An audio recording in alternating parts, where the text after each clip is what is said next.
Perang Iran-Israel membawa dampak signifikan pada dinamika global di segala lini. Sejauh ini pemerintah Indonesia telah meneguhkan sikap mendorong jalur diplomasi sebagai solusi menuju perdamaian. Tapi apakah peran Indonesia sekuat itu? Jurnalis Kompas TV, Tifal Solesa hadir dalam ulasan Istana.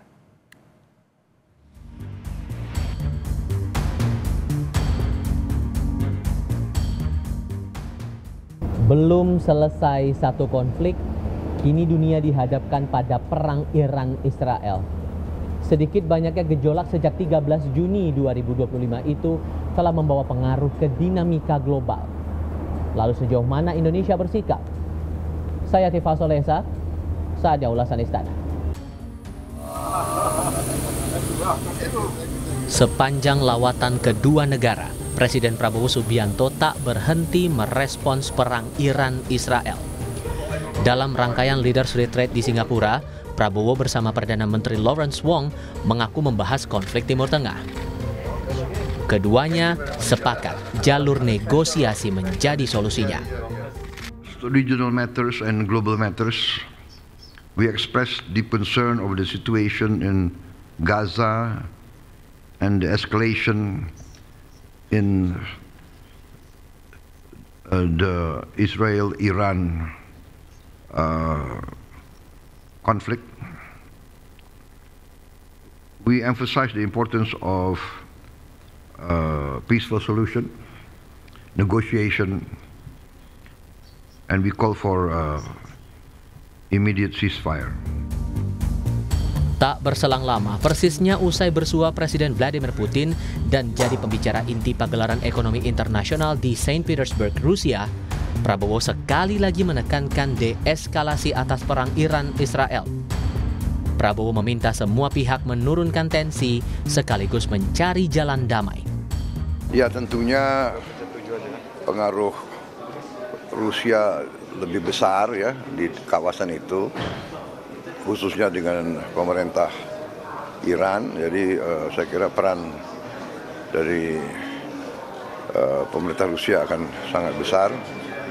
Ya, semua akan berusaha untuk deeskalasi.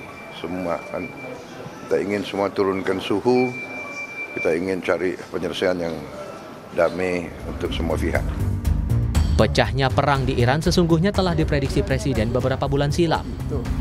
Dalam wawancara khusus 7 pemimpin redaksi di Hambalang, Bogor, Jawa Barat, Prabowo menyinggung keterlibatan Amerika Serikat dalam serangan yang membuat situasi global makin tidak menentu.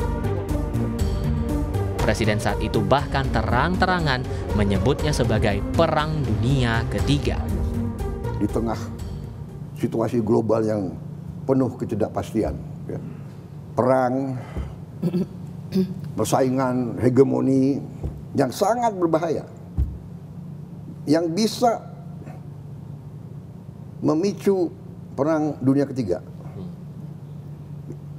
Ini tidak main-main, benar-benar. Saya pelajari tiap malam, saya lihat, this is very dangerous time. Very dangerous time. Amerika siap mau nyerang Iran, Rusia mengatakan jangan nyerang Iran. Kalau nyerang Iran, berhadapan dengan saya, Rusia. What does it mean? Masalah Iran nanti perang dunia ketiga.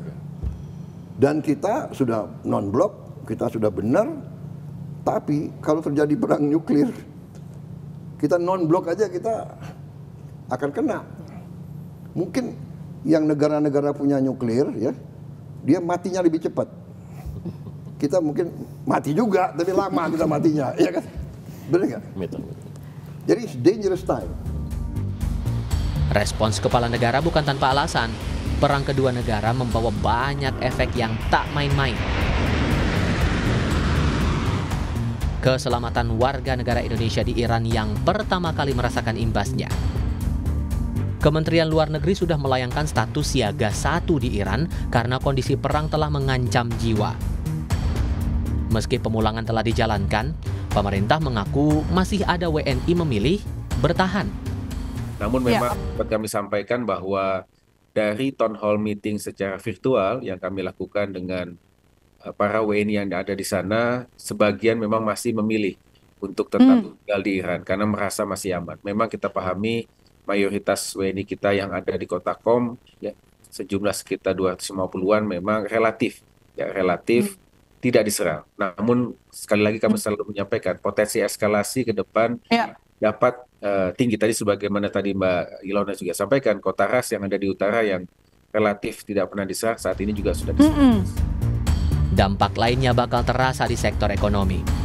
Dalam konferensi pers APBN kita, Menteri Keuangan Sri Mulyani bilang pemerintah masih mewaspadai segala kemungkinan gejolak ekonomi kala eskalasi perang makin intens. Setidaknya, dalam beberapa hari awal perang mencuat, harga minyak dunia terdongkrak. Hari ini mungkin hari ketiga terhadap mulai pecahnya perang Israel dengan Iran. Dan ini telah menyebabkan langsung pada hari pertama harga minyak naik lebih dari 8%. Yang tadinya pada kisaran di 70 bahkan di bawah $70 untuk Brent. Itu terjadi kenaikan lonjakan bahkan tertinggi sempat mencapai $78 per barel, naik hampir sekitar 9%, meskipun kemudian sekarang mengalami koreksi di $75 per barel. Dalam wawancara eksklusif kepada Kompas TV, pemerintah Iran yakin Indonesia bisa memainkan peran mendorong perdamaian karena tercatat sebagai anggota di banyak organisasi internasional. Duta Besar Iran untuk Indonesia Muhammad Boroujerdi mengaku Presiden Prabowo diundang untuk pertemuan bilateral di Tehran.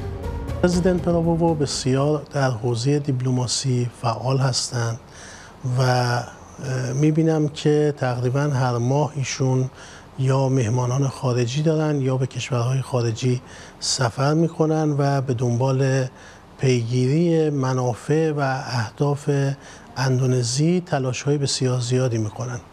ایران به عنوان کشوری دارای پتانسیل‌های بالا و به عنوان کشور دوست اندونزی آمادگی داره تا در شعارهای پرزیدنت پراوو در خصوص امنیت انرژی و امنیت غذایی. Harapan itu senada dengan pandangan analis hubungan internasional Teguh Reza Shah. Menurutnya sebagai negara non-blok, Presiden Prabowo punya modal yang kuat saat ini mendorong upaya perundingan antara Iran dan Israel. Upaya mediasi dianggap bisa mulus selama anggota lain di sejumlah organisasi internasional satu suara bersepakat. Ya, pertama suara kita di OKI harus bulat dulu. OKI kan di atas 50-an itu anggotanya. Ya. Kemudian juga menggalang suara dari GNB, menggalang suara dari Liga Arab. Itu harus ada stempelnya tuh, harus ada persetujuan dari semua sekjen bahwa mereka mengamanahkan Presiden Prabowo Subianto untuk itu. Dan untuk itu ya kalau perlu Presiden Prabowo berdialog empat mata dengan Donald Trump. Karena Donald Trump ini sudah dianggap sebagai perusak perdamaian dunia. Dan juga dunia tidak bisa menyalahkan Iran yang mempertahankan dirinya sesuai artikel 51 dari Piagam PBB. Kecil besarnya posisi tawar kita, Indonesia tetap harus tegas bersikap atas perang ini. Mari ingat lagi pembukaan Undang-Undang Dasar 1945. Bila perdamaian abadi ingin tercipta, maka penjajahan di atas dunia harus dihapuskan karena tidak sesuai dengan pri kemanusiaan dan pri keadilan. Untuk ulasan Istana, Tifal Solesa, Kompas TV.